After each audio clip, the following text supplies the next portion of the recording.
아멘. 성령 시리즈 성령의 열매 5번째 자비에 대해서 말씀을 전하도록 하겠습니다.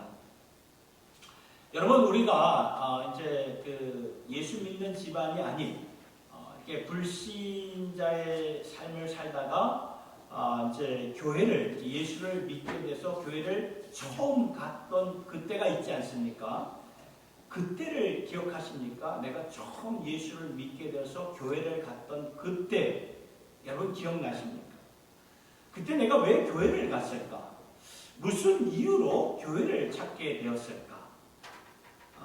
여러 가지 삶에서 여러 가지 대답이 있겠지만 그 가운데 제일 많이 나오는 그런 대답이 이것이라고 합니다. 교회 가면 좋은 사람들을 만나기 위해서 간다고 말합니다. 이것이 이렇게 설문조사에서 나온 것인데, 저는 그 설문조사를 보면서 아직까지도 세상은 그래도 교회에 오면은 좋은 사람들, 착한 사람들을 찾을 수 있다고 이렇게 그들 마음속에 기대를 하고 있구나. 저는 이렇게 모태에서부터 지금까지 교회 생활을 해왔기 때문에 교회 밖에 있는 사람들, 교회 안 다니는 사람들의 생각을 이렇게 피부로 잘 느끼지를 잘 못했는데요. 그런데 그러한 이렇게 설문조사를 통해서 보게 된 것이 세상 사람들 가운데 교회를 향한 그런 생각이, 교회에 교회에 오면 좋은 사람들, 착한 사람들 찾을 수가 있고 만날 수가 있다는 그분들의 대답이 아마도 어떻게 그런 생각이 나왔을까? 아마도 예수님의 이미지를 보고 반영이 되지 않았나 생각이 되었습니다. 여러분, 예수님을 생각해 보면은 예수를 믿지 않는 사람이라 할지라도 예수라는 그 분을 삶에서 이렇게 어떠한 역사에서 또는 종교를 통해서 또는 예수 믿는 사람들을 통해서 아니면 영화를 통해서 예수의 이미지는 참 선하신 분이고 착하신 분이시고 자비로우신 분이라는 것을 세상 사람들에게는 이미 각인이 되어 있는 것입니다. 그래서 예수님의 삶을 보면은 하늘의 왕이시지만 죄인들 가운데 오셔서 죄인들의 친구가 되어 주셨고, 약한 자들을 찾아오셔서 그들을 도와주시고 고쳐주시고 먹을 것을 주시고 그들에게 소망을 주셨어요. 그리고 결국 예수님은 죄인들을 위해서 십자가에 달려 죽으셨죠. 이러한 예수님의 모습 가운데 사람들의 마음에는 그분은, 예수는 착하시고 아름다우시고 자비로우신 분이다. 그래서 예수 믿는 자들은 예수님처럼 착하고 선하고 자비로운 사람들일 것이라고 세상 사람들은 기대를 한다는 것입니다. 더 나아가 우리 하나님도 그렇게 기대를 하고 계신다는 거예요. 하나님이 당신의 백성들을 예수 안에서 구원해 주시고 이제 우리를 통해서 예수님의 제자, 예수님의 백성들로 세워주실 때 하나님은 우리를 향한 기대를 갖고 계시는데 어떠한 기대인가 보니까 오늘 성령의 열매 5가지 자비로운 사람들로 점점 변화되는 것을 기대하고 계신다는 거예요. 여러분, 이 자비라는 말을 영어로 보면 kindness예요. kindness. 문자 그대로 자비는 착한 사람이라는 그러한 뜻이지요. 오늘까지 5번째 성령의 열매를 우리가 보고 있는데요. 첫 번째부터 사랑, 기쁨, 그 다음에 화평, 오래 참음, 그리고 오늘은 자비라는 것입니다. 하나님이 이 자비를 오늘 저와 여러분 안에서 찾고 있는데요. 이러한 하나님이 찾고 계신다는 것을 우리가 명확하게 좀 볼 수 있어야 되는데, 그걸 통해서 우리 주시는 말씀을 통해서 우리가 보게 된다는 것입니다. 그것이 오늘 우리가 함께 읽은 마태복음 25장의 말씀이 되는데, 이 마태복음 25장 우리가 다 언제가 하나님의 그 심판대 앞에 서게 되었을 때 그 심판대 앞에서 예수님이 우리를 향해 기대하시고 찾고 계시는 것이 무엇인가? 그것은 바로 우리의 착한 모습이라는 거예요. 남들에게 선을 베풀며 자비를 베풀며 사는 것입니다. 그걸 예수님이 우리가 심판대 앞에서 이렇게 물으신다. 오늘 우리가 마태복음 35장 36절을 읽었지만 34절 우리가 안 읽었지만 한번 읽어보도록 하겠습니다. 34절에 이렇게 나와 있어요. 그때 임금이라는 것은 예수님을 가리키는 것입니다. 그때 예수님이 그 오른편에 있는 자들에게 이르되 내 아버지께 복을 받을 자들이여 나와 창세로부터 너희를 위하여 예비된 나라를 상속하라. 예수님이 심판대에서 오른편에 있는 자들에게, 지금 오른편에 있는 자들, 이 오른편에 있는 자들은 구원받은 자들을 가리키는데요. 구원받은 자들에게 이제 너희는 주님 나라의 기쁨을 상속받아가지고 아버지의 기쁨에 참여하는 자가 되어라. 그러면서 하나님 나라를 상속받을 수 있는 이유를 이렇게 쭉 설명을 하셨던 것이죠. 그때 의인들이 이제 37절에서 39절 보면 시작에 이에 의인들 구원받은 자들이 깜짝 놀라는 거예요. 깜짝 놀라면서 뭐라고 말하냐면 이렇게 말하는 거예요. 이에 의인들이 대답하여 가로되 주여 우리가 어느 때에 주의 줄이신 것을 보고 공개하였으며 목마르신 것을 보고 마시게 하였나이까? 어느 때에 나그네 되신 것을 보고 영접하였으며 얻으신 것을 보고 옷 입혔나이까? 어느 때에 병드신 것이나 옥에 갇히신 것을 보고 가서 배웠나이까? 하리. 그러니까 이 말은 우리가 언제 그렇게 했습니까? 그렇게 한 기억이 안 나는데요. 그 말이죠. 그때 예수님이 이렇게 말씀하셨어요. 40절을 보니까 임금이, 그러니까 예수님이 대답하여 가라사대 내가 진실로 너에게 이르노니 너희가 여기 내 형제 중에 지극히 작은 자 하나에게 한 것이 곧 내게 한 것이다 라고 말씀하셨어요. 그러니까 너희가 살면서 이렇게 착한 마음을 가지고 외면당할 수밖에 없는 사람들을 찾아가서 그들을 살피고 돌보고 그들에게 착한 행실을 한 것이 곧 나에게 한 것이다 하면서 이것으로 그들의 믿음을 증명해 주셨다는 그 말씀이라는 거예요. 자, 그러면 여기서 우리가 질문해야 될 게 있어요. 반드시 질문해야 될 게. 왜냐하면 말씀과 성경 구약과 신약, 창세기부터 요한계시록까지의 말씀이 마치 좀 반대가 되는, 대조가 되는 것처럼 보여질 수가 있기 때문입니다. 왜냐하면 성경은 분명히 우리가 선행을 통해서, 착한 행실을 통해서 구원을 받는다고 말씀하지 않았기 때문이죠. 절대로 착한 행실을 통해서 구원받는 게 아니라고 성경은 말씀하고 있어요. 근데 우리가, 성경은 뭐라고 하느냐? 우리가 하나님의 은혜로, 우리가 믿음으로 말미암아 구원을 받는다고 말씀하셨는데 가장 대표적인 말씀이 에베소서 2장 8절과 9절의 말씀이에요. 같이 한번 읽어볼까요? 시작. 너희가 그 은혜를 인하여 믿음으로 말미암아 구원을 얻었나니 이것이 너희에게서 난 것이 아니요 하나님의 선물 행위에서 난 것이 아니니 이는 누구든지 자랑치 못하게 합니다. 그러니까 믿음과 은혜를 가지고 구원을 받는 것이라고 이 말씀을 통해서 분명히 이렇게 선포를 하고 있는데 그러면 왜 오늘 우리가 읽은 마태복음 25장에서는 구원받은 자들을 그들의 착한 행실로 구별하신 것일까요? 그것은 하나님이 주신 믿음과 우리의 착한 행실은 같이 간다는 거예요. 같이 따로 가는 게 아니고 같이 가는 거예요. 우리의 믿음과 착한 행실은 같이 가는 거예요. 왜냐하면 하나님이 우리에게 믿음을 주셨을 때 말씀을 보니까 그 믿음이 하나님의 선물이라고 말씀하셨거든요. 하나님의 은혜로 우리가 그 믿음을 주셔서 구원을 받게 하셨을 때 하나님은 또한 우리에게 뭐를 주셨습니까? 성령님을 우리에게 보내주셨어요. 성령을 주셨어요. 그 성령님이 저와 여러분 안에 오셔서 예수님의 성품을 형성해 주셨는데 그 성품 중에 하나가 바로 착한 예수님의 착한 행실이라는 거예요. 자비라는 그 말씀입니다. 그러니까 착한 마음을 가지고 착한 행실을 행하는 것은 믿음과 똑같이 가는 것이다 말씀하셨다. 그래서 저는 여러분에게 묻고 싶은 것입니다. 여러분은 지금 자비로운 사람들이십니까? 착한 사람들이십니까?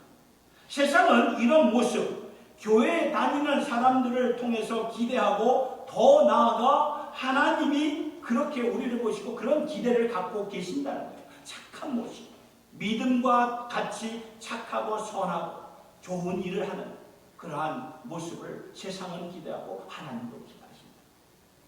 여러분, 복음서 말씀에 우리가 잘 아는 가늠한 여인이 현장에 잡혀온 스토리 다 아실 겁니다. 근데 이것은요, 그 당시 종교 지도자들이 예수님이 너무나 싫은 거예요. 그래서 예수님을 이렇게 잡기 위해서, 모략하기 위해서 이런 일들을 이렇게 벌였는데, 사실 그 무리들을 동원하여서 그 가늠한 여인을 예수님 앞으로 끌고 와서 묻지요. 예수님, 이 여인을 어떻게 하면 좋겠습니까? 왜냐하면 이 종교 지도자들의 중심에는 예수님이 너무 싫었어요. 자신들의 모습과는 이 종교 지도자들의 모습과는 너무나 판이 다르게 달랐거든요. 예수님의 모습을 보니까 늘 죄인들과 함께 하셨고, 죄인들이 나의 친구라 이렇게 말씀을 하셨고, 죄인들과 항상 가까이 가셨던 그 예수님이셨거든요. 그러니까 이 종교 지도자들은 그런 모습이 너무나 싫었던 거예요. 왜냐하면 종교 지도자들은 이 죄인들과는 아예 상종을 하지 않았고, 아예 그냥 그 사람 취급을 하지 않았던 거예요. 그러니 이 백성들은, 그런데 이 백성들은 예수님을 가리켜서 선지자 또는 이 메시아라고 칭송하면서 이런 예수님을 따르니까, 그런 이 종교자, 그런 상황 속에서 이 종교자들의 입장에서 볼 때에, 이 예수님이 얼마나 그 눈에 가시 없겠습니까? 그래서 종교 지도자들이 기회를 노린 것입니다. 이 기회에 한번 예수님을 무너뜨려보자. 그래가지고 이 가늠한 여인을 예수님 앞으로 데리고 왔는데, 혹시나 예수님이 이 여인을 용서해줘라. 그렇죠? 이 여인을 어떻게 하면 좋을까요? 그래, 용서해줘라 하면 명분이 생깁니다. 무슨 명분입니까? 율법에 가늠한 자는 분명히 돌로 쳐서 죽이라고 명했는데, 여인을 용서하여라 그렇게 예수님이 말했다면 예수님을 잡을 명분이 생깁니다. 아니면 예수님이 율법대로 이 가늠한 여인, 그래 너희들이 돌을 가지고 쳐서 죽여라 하면 자신들이 원하는 모습으로 예수님을 자신들의 편으로 서게 만드는 거예요. 그러니까 둘 중에 하나예요. 둘 중에 하나. 예수님을 끌어내리든지 아니면 자신들의 편으로 만들든지. 그러니까 이때 예수님이 뭐라고 말씀하셨습니까? 요한복음 8장 7절의 말씀을 보니까 너희 중에, 잘 아는 말씀이죠. 너희 중에 죄 없는 자가 먼저 돌로 쳐. 예수님이 이렇게 말씀하신 것은 왜 그럴까요? 하나님의 율법을 그대로 존중하신 것이었어요. 하나님의 율법이었기 때문에. 율법대로 돌을 던지라고 말씀하셨는데, 그런데 동시에 그 율법을 모두에게 적용을 시켰다는 것입니다.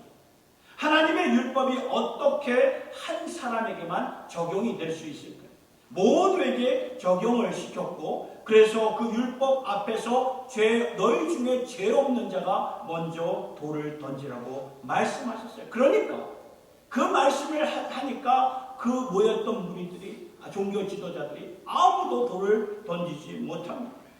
왜냐하면 누구에게나 은밀한 가운데 죄를 범했기 때문에, 양심의 가책을 느꼈기 때문에 돌을 들어서 그 여인에게 던질 수가 없었던 거죠. 마음으로 간음을 안 한 자가 어디에 있겠습니까? 왜냐하면 그죠? 그러니까 하나님의 율법을 그대로 적용을 시켰는데 모두에게 확실하게 적용을 시켰던 그런 주님의 모습을 보게 됩니다. 그러니까 아무도 돌을 못 던져요. 내가 위선자였고, 그러면서 한 사람씩 한 사람씩 돌을 내려놓고 돌아간 다음에 누구만 남게 됩니까? 여인과 예수님만 남게 되죠. 그때 주님이 요한복음 8장 10절과 11절에서 이렇게 말씀하세요. 나도 너를 정죄하지 아니하노라. 일어나 가서 죄 짓지 말아라. 여기서 예수님이 두 가지를 말씀하셨어요. 첫 번째는 뭐죠? 자비를 베푸셨고, 두 번째는 진리로 권면을 하셨던 거예요.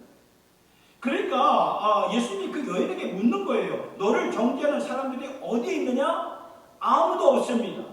그때 주님이 나도 너를 정죄하지 아니하노니 가서 다시는 이제 죄를 범하지 마라. 그러니까 여기서 중요한 게 뭐냐면 순서라는 거예요. 순서가 뒤바뀌면 안 된다는 거예요. 먼저 자비를 베푸시고 그 다음에 진리로 예수님이 권면을 하셨다는 거예요. 이게 순서가 중요하다는 거예요. 먼저 자비가 그 다음에 권면입니다. 예수님 때나 오늘이나 우리가 이면을 쉽게 놓치고 신앙생활, 믿음생활 할 때가 참 많은 것 같아요. 우리가 진리를 추구하면서 먼저 보여야 할 예수님의 그 착한 모습, 자비로운 모습을 놓쳐버릴 수가 있다는 것이죠. 예수님이 그 당시에 종교인들을 보면서 참 마음 아파하셨던 것이 바로 이면이었어요. 이면. 종교는 살아있는데 마음속에 선한 마음, 착한 마음이 전혀 없었어요. 그게 빠져 있었던 거예요. 자비가 먼저 있어야 되는데 이것을 하나님이 먼저 찾으시는 것인데, 그래서 예수님이 똑같은 말씀을 구약 성경에서 2번을 인용을 하신 말씀이 있어요. 그 마태복음 12장 7절의 말씀을 보니까 나는 자비를 원하고 제사를 원하지 아니한다. 이 말씀은 구약 성경 호세아 6장 6절의 말씀을 가지고 인용한 건데, 나는 인애를 원하고 제사를 원치 아니하며 번제보다 하나님 아는 것을 원한다. 이 말씀을 예수님이 2번이나 인용하셨는데 마태복음 12장과 마태복음 9장에서 인용하셨는데 왜 2번이나 인용했어요? 중요했기 때문에 이렇게 인용하신 거예요. 그 당시 제사는 종교의 규정이고 규례였고 열심이었어요. 그래서 종교인들은 그렇게 제사를 열심히 하나님께 드렸지만 하나님은 뭐라고 말씀하셨어요? 나는 자비를 원하고 제사를 원하지 않는다. 이사야 58장 6절과 7절의 말씀을 보면 내가 기뻐하는 금식은 흉악의 결박을 풀어주며 멍에의 줄을 끌어주며 압제 당하는 자를 자유하게 하며 모든 멍에를 꺾는 것이 아니겠느냐. 또 줄인 자에게 내 양식을 나눠주며 유리하는 빈민을 집에 들이며 헐벗은 자를 보면 입히며 또 내 권력을 피하여 스스로 숨지 아니하는 것이 아니하다. 그러니까 하나님께서 지금 이스라엘 백성들에게 금식에 대한 말씀을 하셨어요. 그 당시에 이 금식은 종교적인 열심이 있는 사람들이 했던 그러한 모습입니다. 종교의 규정과 규례를 따라 금식을 모든 사람이 그 당시에 다 했던 것이 아니라 금식을 이렇게 할 정도라면 얼마나 신앙심이 좋은 사람들이었겠습니까? 그런데 하나님이 말씀하십니다. 지금 너희들이 금식하는 사람은 보이는데 내가 진짜로 찾는 금식은 결박을 풀어주고 압제당한 자를 풀어주고 굶주린 자에게 먹을 것을 주고 헐벗은 자에게 입혀주며 이것이 이런 자들이 진짜 금식하는 그런 모습이 아니겠느냐. 금식하면 너희들 배고프잖아. 그 배고픔을 가지고 지금 먹지 못하는 이웃들을 생각하면서 여러분, 그래서 우리가요 이렇게 먹으면서도 우리의 북한의 동포들을 생각하셔야 돼요. 먹지 못해가지고 이렇게 풀을 뜯어서 먹는 그러한 우리 동포들을 생각하시면서 우리가 감사하면서 또 그들을 생각하며 기도하면서 이렇게 살아가십니다. 그러니까 이 먹지 못하는 이웃들을 기억하면서 기도하는 것이 진정한 의미에서의 그러한 금식의 기도라는 것입니다. 그래서 성경을 보면 하나님께서 당신의 백성들을 꾸짖으실 때에 종교심이 부족해서 꾸짖으신 적이 없으셨어요. 항상 예수님이 꾸짖으셨던 그 모습, 꾸짖은 그 사람들의 모습을 보면 자비가 없어요. 이러한 선한 행함이 없는 거예요. 착한 모습이 없으니까 꾸짖으셨던 거죠. 여러분, 우리는 어떠합니까? 오늘 우리는 어떻게 살고 계십니까? 우리도 자칫 잘못하면 이렇게 진리를 추구하면서 자비함을 잃어버리면서 살아갈 수가 있다는 것입니다. 하나님이 정말 먼저 찾고 계시는 진짜 금식과 예배의 그 중요성을 잃어버리고 살 때가 있다는 거예요. 사랑하는 성도 여러분, 예수님의 착한 마음, 하나님이 기대하시는 것이고 오늘도 찾고 계시고 세상 사람들도 이러한 모습을 찾고 있는 거예요. 교회에 가면 착한 사람을 만날 것이고 좋은 사람을 만날 거야. 그런데 그런데 우리 자신을 한번 살펴보시기 바랍니다. 무례할 때가 많지 않습니다.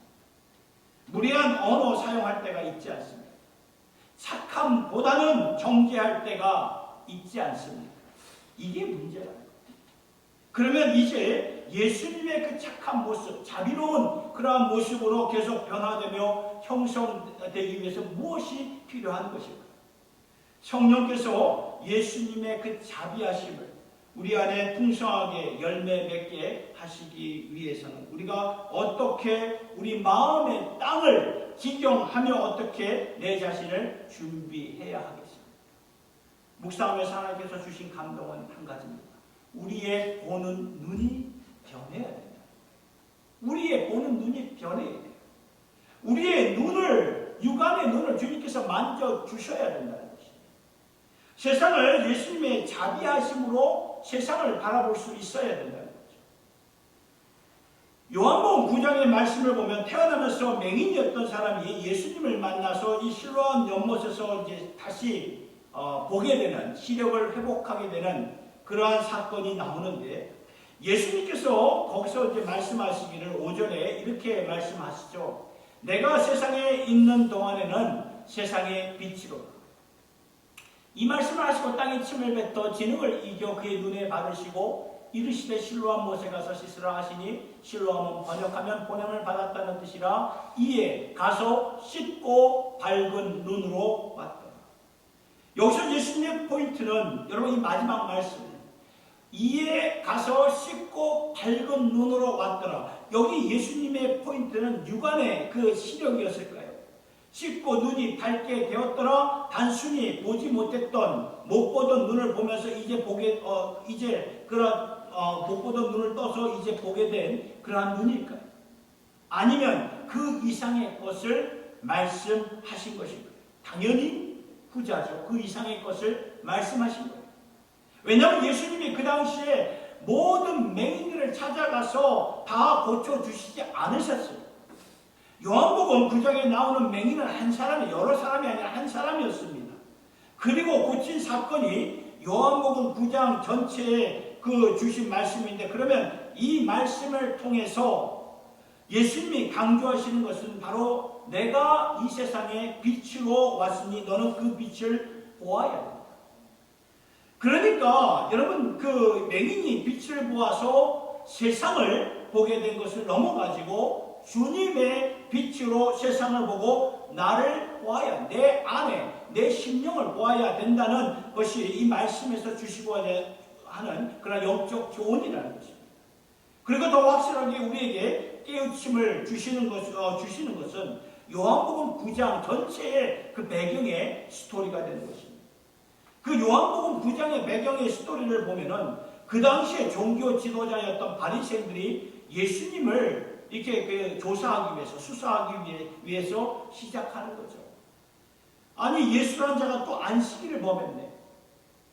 어떻게 안식일에 이 사람을 고쳐줄 수가 있는가 하면서 눈을 뜨게 한, 시력을 회복하게 한 이 맹인을 수사하고 또 그의 그 부모를 수사하는 내용이 요한복음 9장 전체의 말씀의 내용인데, 참 그 말씀을 읽으면서 제 마음속에 참 신기하다. 참 그러면서 참 많은 질문이 들어요. 아니, 하나님을 정말 열정적으로 따랐던 이 바리새인들이 아닙니까?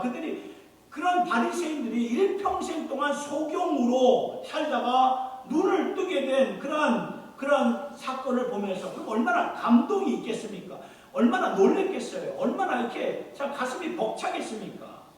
근데 그러한 모습이 이 바리새인들에게는 전혀 안 보였다는 거예요. 그 눈뜬 소경을 보고도 감동이 없었어요. 그냥 그저 예수를 어떻게 하면 잡을까 하는 그런 악한 마음뿐이에요. 그러면서 빛으로 오신 예수님을 배척한, 밀어낸 그런 바리새인들과 이제 예수님의 빛을 보게 된 그 맹인, 소경을 대조해서 주신 말씀이 그 요한복음 9장의 말씀입니다. 여기서 우리가 깨닫게 되는 것은 육안의 눈을 떴다고 해서 세상을 보는 게 다가 아니라는 그런 말씀을 우리에게 주시는 거예요. 오늘의 세상은 여러분 아시다시피 어둠의 권세가 자리 잡고 있지 않습니까? 이걸 다 느끼잖아요. 이 세상이 참 이렇게 잘 살고 참 이렇게 첨단 시세로 이렇게 가고 있지만 굉장히 강박하잖아요. 어두운 영이 확 잡고 있는 게 이렇게 느껴지지 않습니다. 그렇기 때문에 예수님이 세상에 빛으로 오신 거예요. 그 빛으로 나 자신을 새롭게 보고 세상을 새롭게 보라는 그 말이죠. 그래야 진짜 이게 보는 거예요. 보는 거예요. 영안을 뜨게 하신다는 그 말이죠. 오늘 우리도 주님의 빛으로 세상을 좀 다르게 볼 수 있기를 바랍니다. 주님의 빛이 임해야 한다는 거죠. 내 주위에 있는 사람들을 여러분 그냥 무리로 보지 마시고 하나님이 보시는 그 영혼들로 보시라는 거예요. 1970년대, 80년대, 90년대에 이제 대부분 이제 우리 한국에 계신 이제 분들이 이민 오셨어요. 그때 많이 이민 오셨어요. 70년, 80년, 90년. 그러면서 어디에서 이렇게 시작을 했냐면 흑인들이 살고 있는 그런 개토 지역이라는 흑인들 그 빈민적 그런 잘 살지 못하는 그런 데서 그런 이민의 삶이 초기 이민의 삶이 시작이 되었습니다. 비즈니스를 했죠. 그러면서 그들과 부딪히면서 아픔들이 얼마나 많았습니다. 흑인들도 한인들에 대한 아픔이 있었고 한인들도 흑인들에 대한 아픔이 얼마나 많았는지 모릅니다. 그 아픔이 전 90년도에 가서 이렇게 그 아픔을 이렇게 비로소 느끼게 되었는데 저도 이제 한인으로서 흑인들을 참 피했고 이렇게 나중에 참 제가 예수님을 인격적으로 만났음에도 불구하고 그 마음 흑인을 좀 이렇게 품고자 하는 마음이 쉽게 이렇게 가시지 않았어요. 근데 어느 날 제 마음에 빛이 임했습니다. 그것은 1992년도에 잘 아는 그 사건, 너무나 유명한 사건이죠. LA의 폭동 사건이 있지 않았습니까? 그러면서 이 흑인들이 코리아타운을 완전히 다 막 부시고 불지르고 막 망가뜨리고 막 난리가 아닌 난리 그런 것을 우리가 다 뉴스를 통해서 보았는데 저는 그때 뉴욕에 있었어요. 뉴욕 맨하탄에서 이렇게 일을 하고 있었는데 그 LA의 그 폭동의 분위기가 고스란히 그 뉴욕에서도 그 중심부인 맨하탄에서도 그 분위기가 그대로 느껴지는 거예요. 그러니까 다들 일찍 그 분위기에 다들 일찍 문을 닫고 빨리빨리 귀가하라, 빨리 집으로 가라 이제 그런 분위기였어요. 그런 거를 제가 경험했는데 그 다음날 이제 일을 하러 이제 가다가 이제 어느 흑인 몇 분이 이제 메가폰을 이제 그 확성기를 들고 이렇게 막 이렇게 외치는 거예요. 그 외치는 소리가 참 제 마음을 이렇게 울렸는데 무슨 말을 했는가 하면 지금 LA에서 일어나고 있는 폭동은 마귀가 주는 것입니다. 우리는 예수 안에서 한 형제입니다. 우리는 저 마귀의 유혹에 속지 말아야 됩니다. 우리는 주 안에서 한 형제입니다. 그 확성기를 가지고 막 이렇게 전합니다. 제가 그 확성기를 가지고 전하는 그 말을 듣고 가던 발걸음이 그러니까 순간 멈춰지는 거죠. 마음에 감동이 되는 거예요. 그런 가운데 감동이 되니까 뭐 알았던지 거기서 한 형제가 흑인의 한 형제가 저에게 참 와서는 저를 그냥 안아주면서 my brother, 내 형제, my brother. 제가 그때요 그 친구의 그 말 my brother라는 말을 들었을 때 제 마음에 빛이 임하더라고요. 그 전까지만 해도 이 흑인들에 대한 증오와 분노와 곱지 않는 그런 시선들이었는데 저를 향해서 my brother, my brother. 저도 그 친구가 my brother라고 이렇게 마음에 와닿는 거예요. 그때 세상이 좀 다르게 보여지는 그런 느낌이었습니다. 주님의 눈으로 세상을 좀 보기 시작했던 저의 마음이었습니다. 여러분 우리가 살다 보면 여러 종류의 사람들이 있지요.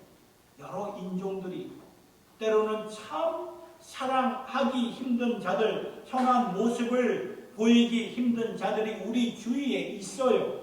그런데 오늘 마태복음의 본문의 말씀을 보면 예수님이 뭐라고 말씀하셨습니까? 나의 형제 중에 가장 작은 자에게 한 것이 바로 나에게 한 것이다 말씀을 하셨죠. 예수님은 그를 한 형제로 나의 my brother로 보셨던 거예요. 여러분 예수님이 우리를 보실 때 우리를 형제로 보십니다. 자매로 보십니다. 저기 나와 상관없는 사람도 형제로 보신다는 거예요. 그래서 우리가 살면서 우리는 우리 마음, 우리의 그 생각대로 선을 긋죠. 사람을 보면서 평가를 하면서 선을 긋고, 나와 저 사람은 나와 상관없는 사람, 내가 외면할 사람이라고 본다면 세상은 여전히 어두운 것이고 여전히 예수님의 빛을 발하지 못하는 그러한 삶이라는 거죠. 그러나 저와 여러분 마음속에 예수님 때문에, 예수님의 그 피공로 때문에 형제 자매라는 것을 깨달으면 그때 우리의 마음속에 주님의 빛이 임하는 줄 믿으시길 바랍니다. 아멘. 사랑하는 성도 여러분, 참으로 혐오가 많은 오늘의 세상이 아닙니까? 무례한 언어와 무례한 생각도 우리 믿는 자들 가운데 얼마나 많은지 몰라요. 그런데도 세상은 선하고 착한 마음이 있는 곳이 바로 교회라고 생각을 합니다. 더 나아가 하나님께서 우리를 향한 그런 기대를 갖고 계세요. 예수님의 착한 모습으로, 선한 모습으로 만들어져가는 그러한 모습을 하나님이 기대하고 계십니다. 이것은 성령님이 우리 안에 들어오셔서 내면의 변화를 일으켜 주셔야 가능한 거예요. 내 힘으로, 의지로는 안 되는 거예요. 그럴 때 우리 안에 예수님의 자비하심을 가지고 이렇게 세워져 가게 되는데, 이것 또한 오늘 우리의 세상 사람들이 또 찾는 것이고, 여러분이 하나님이 기대하시는 이 자비로운 모습, 또는 선한 모습, 착한 모습, 저와 여러분의 삶 속에서 풍성하게 보여져서 저와 여러분들의 그런 삶의 모습에서 그리스도의 향기를 발하여서 안 믿는 자들, 불신하는 자들이 주님의 몸된 곳으로, 이곳으로 올 수 있기를 예수님의 이름으로 축원합니다. 아멘. 우리 찬양, 내가 어둠 속에서 헤맬 때에도 주님은 함께 계셔. 찬양 봅시다.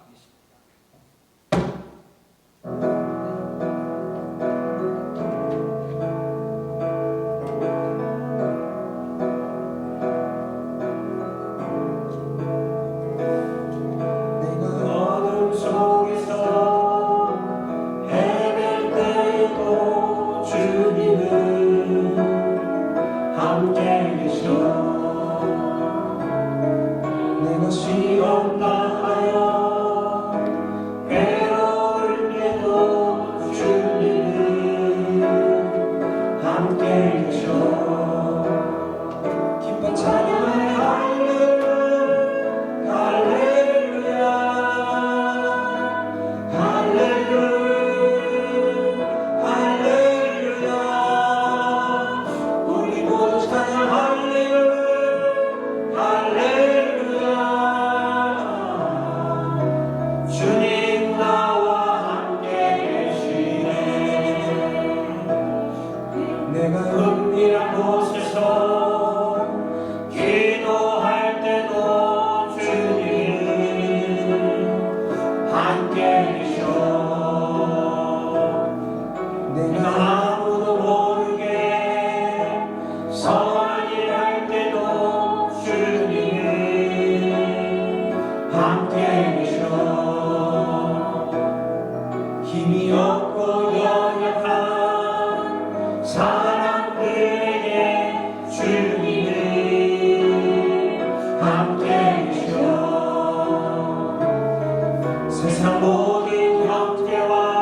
아버지, 오늘 우리의 마음이 어떠한 마음인가 자신을 돌아보면서 우리가 주님 앞에 나왔습니다. 성령님이 오시면 우리의 내면을 변화시킨다고 말씀하셨는데 우리는 과연 얼마나 변화되고 있고 변화되는 것을 원하고 있는지, 하나님 아버지, 성령의 열매의 말씀을 들으면서 우리도 예수님처럼 예수님의 성품대로 변화되기를 간절히 원합니다. 다섯 번째 열매, 이 자비, 예수님의 이 착한 모습, 선한 모습을 우리도 그 마음을 배우고 우리 안에서 성령께서 이루어 가시는 그러한 역사가 삶 속에서 이루어지게 하여 주시옵소서. 그래서 우리에게 필요한 것은 주님의 빛인데 그 빛으로 우리 자신을 새롭게 보게 하여 주시고 주님의 빛으로 우리 주위에 있는 형제 자매들을, 사람들을 다시 보게 하여 주시옵소서. 모든 영광 주님께 올려드리며 우리 주 예수님의 이름으로 기도드리옵나이다. 아멘.